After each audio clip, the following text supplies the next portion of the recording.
តម្លៃតែ20ជាងក៏ល្អលើយកតដាក់កាត់កៅអៅទេប្រភេទពួក YS នេះខ្ញុំមាន3ស៊េរីទី1គឺ YS G Sport YS ធម្មតាហើយនិង YS GTX ចឹងពួក YS G Sport ខ្ញុំមាន3ពណ៌គឺដំបូងគឺប្រភេទពណ៌ទឹកស្ដែកអានេះគេហៅ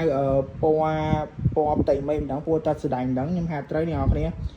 ពណ៌នេះខ្ញុំលក់ដាច់ជាងគេអ្នកនរគ្នាហើយតម្លៃវិញថា20រៀលជាងទេចង់បានមួយណាអាចតម្លាក់តាម Telegram ខ្ញុំបានខ្ញុំប្រាប់តម្លៃប្រកាសជូនខ្ញុំអាចប្រាប់តម្លៃក្នុងវីដេអូហ្នឹងបានទេហើយ YS G Sport ពណ៌ខ្មៅអានេះចេញដំបូងគឺពណ៌ខ្មៅហ្នឹងឯងអត់មានពណ៌ឲ្យផ្សេងទេហើយលក់ដាច់មែនតើហើយកាលហ្នឹងតម្លៃដូចខ្ទង់45រៀលតែឥឡូវ20ជាងឯងពណ៌នេះតែមិនចាញ់ពេញនិយមសម្រាប់បងនារីស្លាញ់ពណ៌កាឈូកនេះ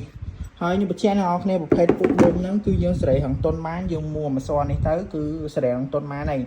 ហើយនេះ YS ធម្មតាពណ៌ក្រហមអានេះខ្ញុំលក់ clear stock ថា20រៀលតិចទេអញ្ចឹងត្រូវការឆាតតាម Telegram ខ្ញុំបានបើពណ៌គីឡូទឹកប្រាក់នេះវិញក៏អញ្ចឹងដែរមិនអញ្ចឹងអ្នកនរគ្នាតម្លៃ20រៀលជាងមានលក់ clear stock ដែរក្រហមទេ